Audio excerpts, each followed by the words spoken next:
Well, hello, and today I'd like to talk about slavery um,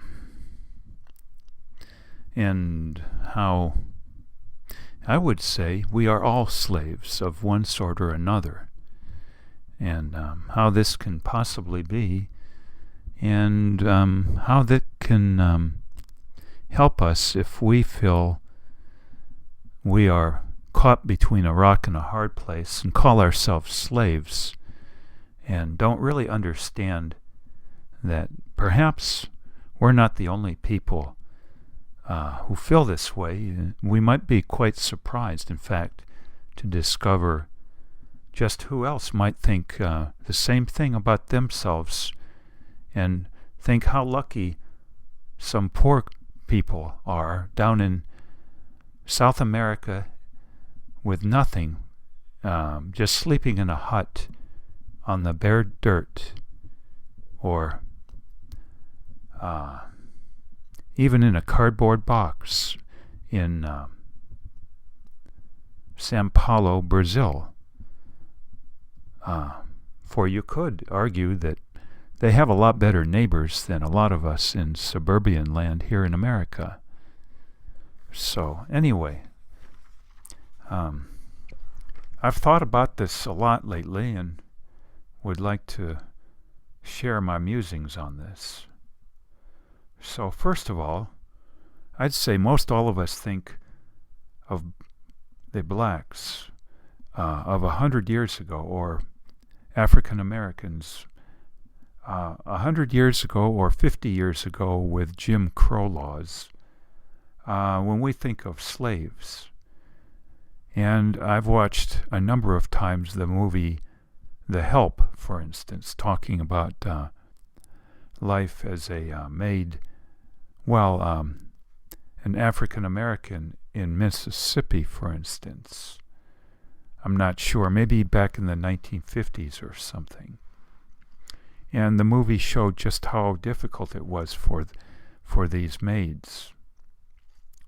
But I'd like to explore just how many other kinds of slaves there have been other than just African American slaves here in America, like on plantations for decades and centuries, or even going way back, simply the Egyptian slaves, which was quite common. So what other kind of slaves are there if we take a look at the word slavery and expand it a bit? Lately, it's come to my attention that maybe we should redefine the word slave to mean being constrained in some fashion, not just constrained by way of having a skin color that others can use against you, or let's say you've been told you have a mental disorder, and then you can be a slave to scapegoating on that basis. But what other kinds of slaves might there be?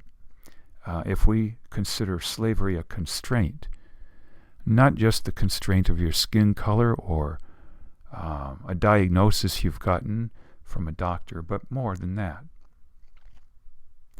Well, what about the ubiquitous term these days, wage slaves, applied to people in minimum wage jobs or pay just $1 or $2 above it? I've met several grocery clerks, by the way, in the last couple of years at major grocery chains who've had at least 2 or 3 jobs, and at least one of those jobs full-time, simply to have a legal place to sleep at night so they won't be arrested, and told they were sleeping contrary to vagrancy laws and either put in a homeless shelter or prison, like Henry Earl, a resident in my state, who as of about 10 years ago was arrested over 1,300 times for sleeping on park benches, etc., in contravention of vagrancy laws in this city. So you could say wage slaves exist in large numbers. If you have to have 2 or 3 jobs, like this one fellow I talked to at a grocery store, just to have an apartment to sleep in so he won't be arrested while he sleeps, otherwise in a less expensive, if you will, sleeping arrangement. To me, that's the essence of wage slavery, is what you have to do to sleep legally. And of course, a lot of those jobs are the most undesirable jobs too, which of course reminds you of what it must have been like to be a slave in Babylonia or Egypt, way back when the labor was very intensive and many people died of heat stroke and injuries from lifting bricks, etc. Or even the wage slavery concerning what it took to build the Taj Mahal.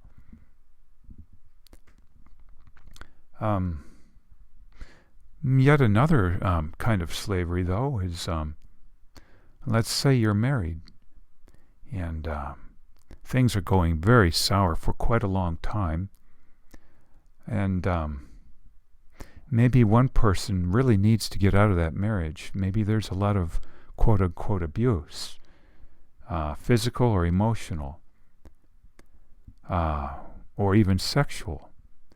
Well, we can be slaves to the laws that make divorce very difficult to get.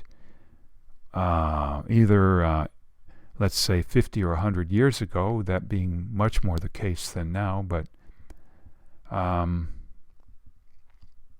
the laws also prescribing very draconian terms on a particular parent, oftentimes if there's children involved, for child support, and also certain laws regarding alimony.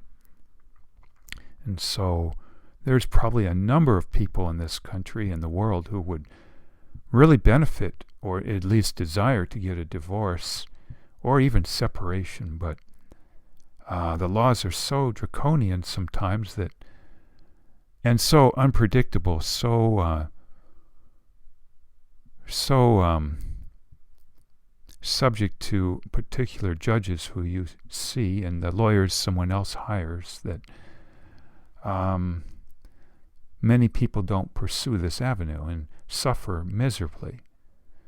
And we're talking many rich people too, and I would say the typical notion for many is that there's no such thing as being a slave while you're rich. But I would now counter that argument greatly, and I think I'd find a lot of support amongst rich people.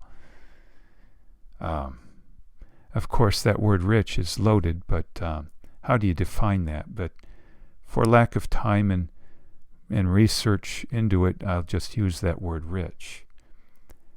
But yeah, we can be slaves to the laws concerning marriage and what happens if you want to get out of it.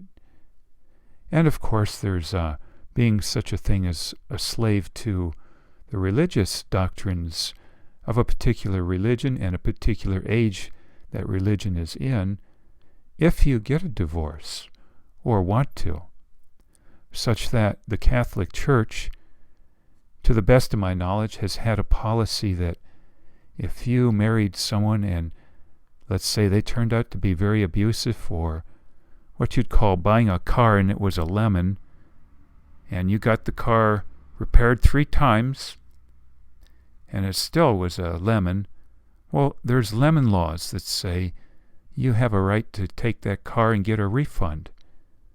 And I don't know the particulars on lemon laws, but someone came up with that law.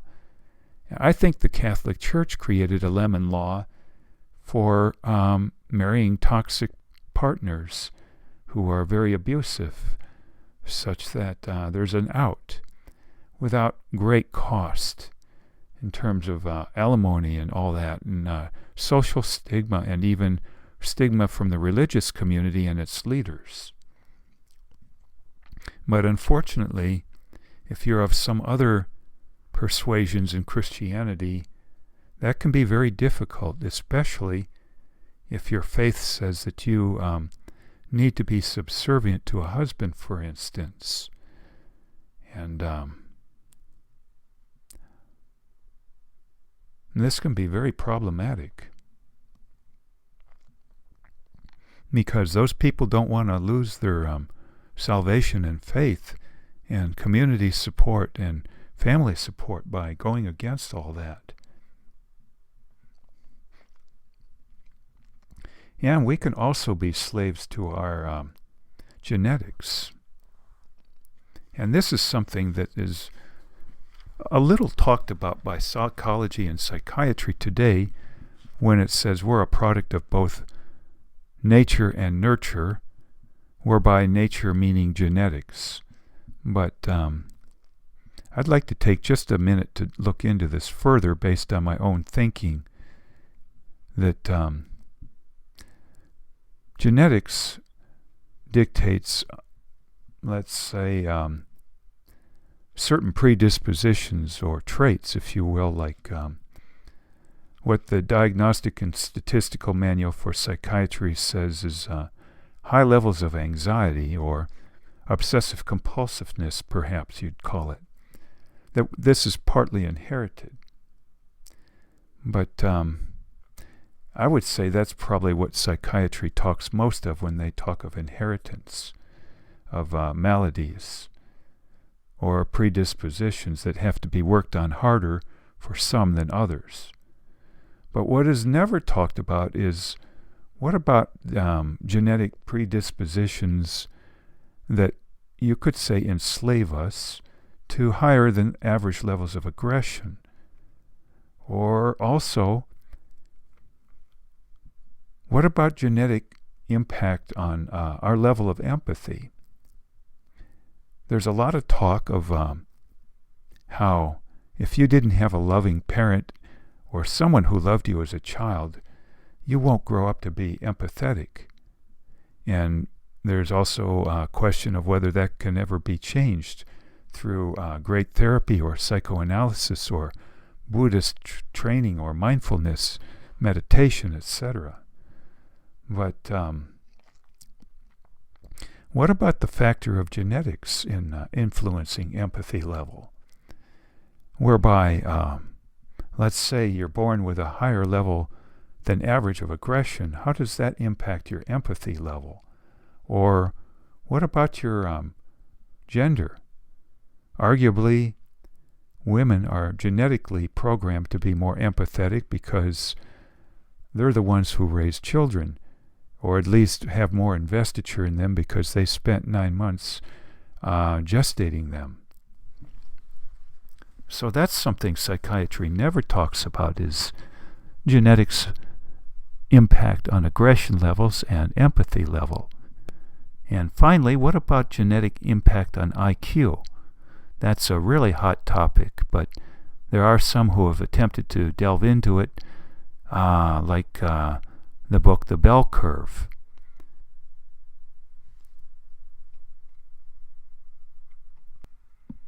And then it's interesting to note, too, the interplay where a person can get great genetics for IQ and empathy, for instance, but low genetics for being highly predisposed to anxiety.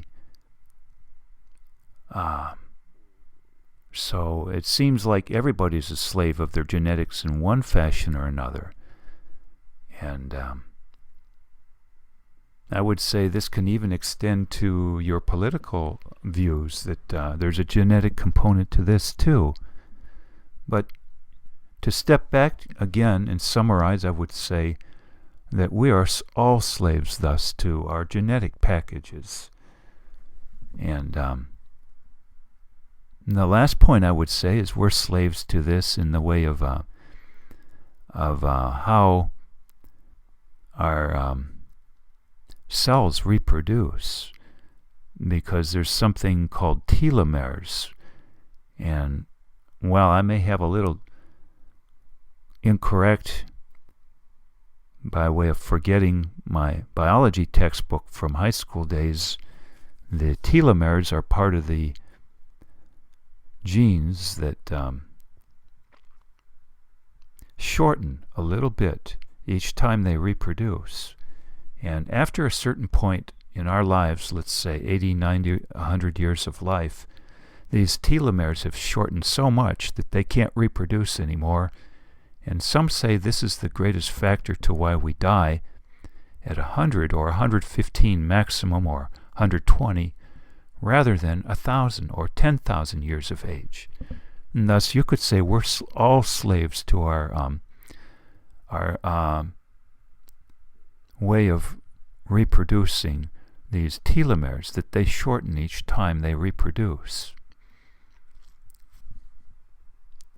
And so you can argue that just because you're poor doesn't mean you're the only slave on earth. And the rich people, or the super rich, for lack of better words, are just as subject to this form of enslavement, if you will, as anybody.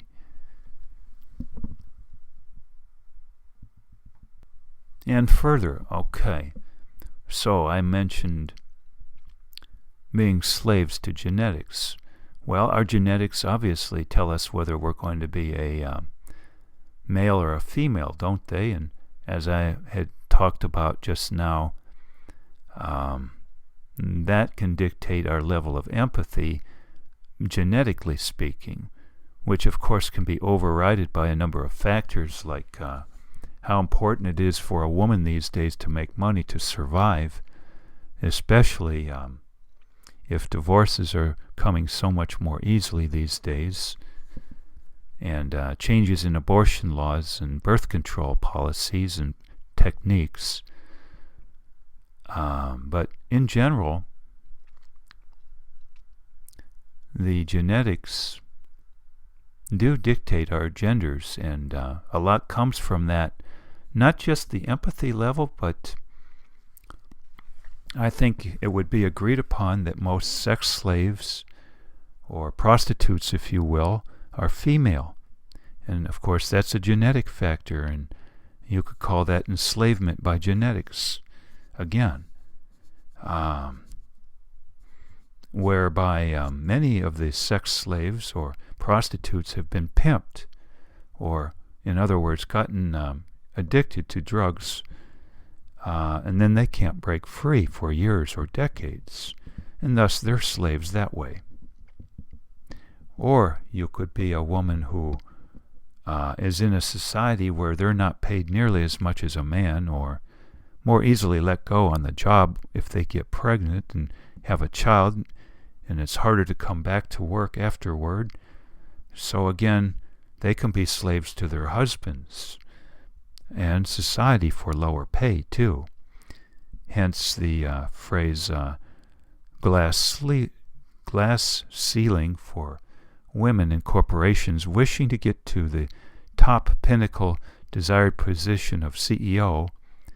But at some point in the past, I read once that some 497 out of 500 CEO positions were filled by men. And of course, that's been a bone of contention amongst others, I'm sure, by women's rights activists.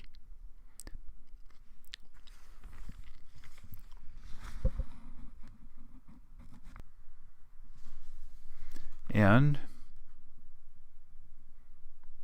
consider the fate of those who have a family history of Alzheimer's, let's say. You can be a slave thus genetically to that too. And something many people probably don't know, interesting fact I ran across, that Bill Gates' family of Microsoft is riddled with a family history of Alzheimer's. And so, to the glee of a few, I'm sure, perhaps, for whatever reason, he's a slave to his family history for Alzheimer's, isn't he? And all the money in the world can't fix that, can it? And so anyone who would go up to Bill Gates somehow and say, boy, you sure are lucky, you sure got the best end of the stick, he would probably tell you in a candid moment, well, not genetically. He would give everything he had to change the genetics, I'm sure.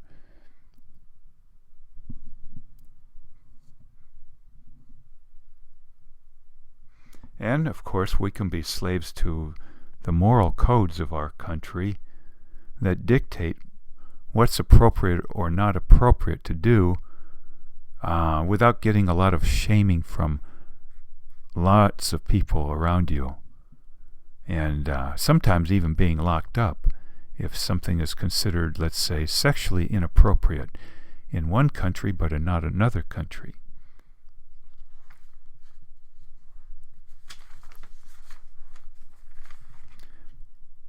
Or you can be slaves to someone else if you've been accorded what some would say great gifts in one way or another. You can be slaves to someone's envy, whereby in some countries it's deemed very appropriate and necessary even to hide certain of your assets so that you won't be envied for them. And then that gets into the whole issue of wealth guilt and giving of charity out of guilt and other issues. But consider a video I saw a month or two ago by Grant Cardone. He can be looked up on YouTube, and he has a lot of advice on how to make it big financially. But one of his videos was very short and talked about envy toward wealthy and quote-unquote successful people and how they felt they had to hide it because otherwise they would get so much criticism all the time, as though they had stolen or definitely stolen from so-and-so to get this.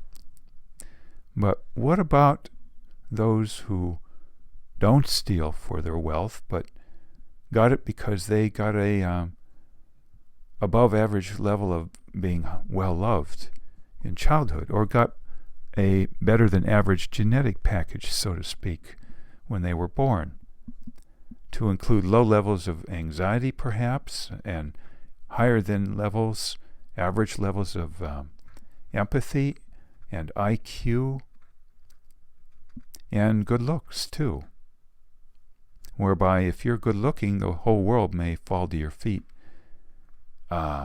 very easily. And a week ago, I also ran across a movie about wealthy Germans these days, put out by DW Documentary. And it had a lot of features on very, very wealthy people there hiding their wealth, to even the extent of billionaires making a point of parking a very nondescript VW car, Volkswagen car, in the driveway to make it look like they have an average amount of money and aren't billionaires, in fact. So we can be slaves to the envy of people, and even to the extent I would maintain that those who have great gifts may want to give them away and yet be envied when they try to, for simply having the gifts to give away in the first place, which is kind of a very odd situation to be in then, isn't it? We can thus be slaves to the gift of being well loved in childhood when we want to give away love, because some will envy us for having the capacity to love, being given that gift.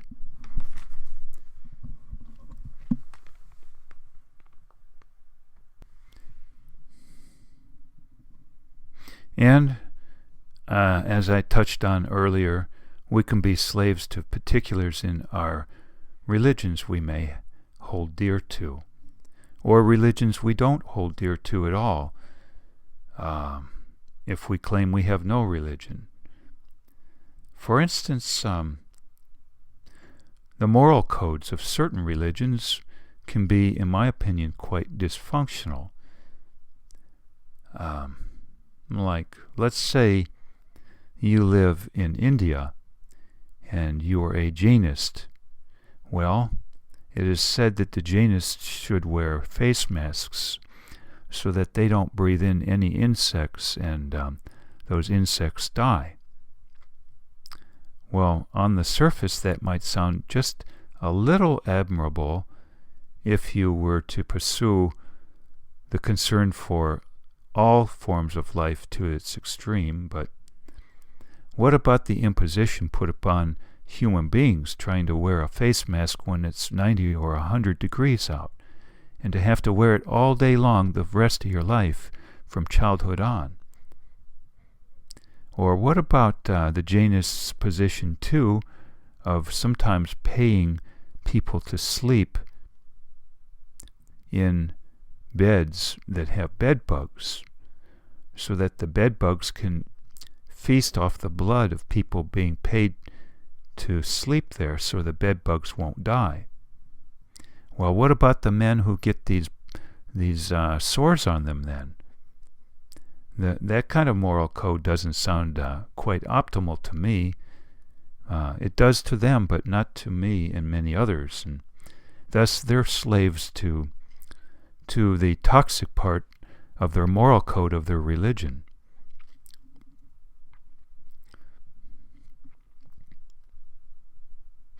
And that's just one example. There are a number of faiths, a number of religions that have aspects of their moral codes that you could call enslaving.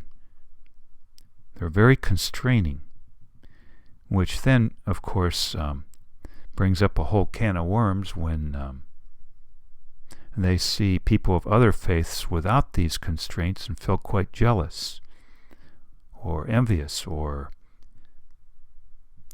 feel that others thus are getting away with murder, so to speak, because others of other faiths may not have that same constraint.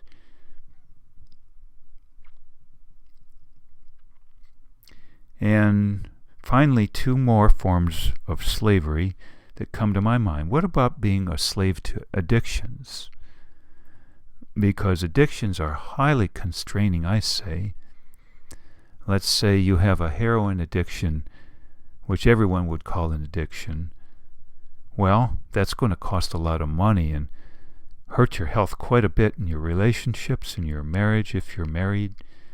So this is definitely a form of slavery to this drug. But we all tend to have drugs of choice, don't we? Hopefully ones that don't have quite as serious a negative part to them. But we can be slaves to other things too. Alcohol, TV, too much sex, expensive vacations, especially if pursued too frequently.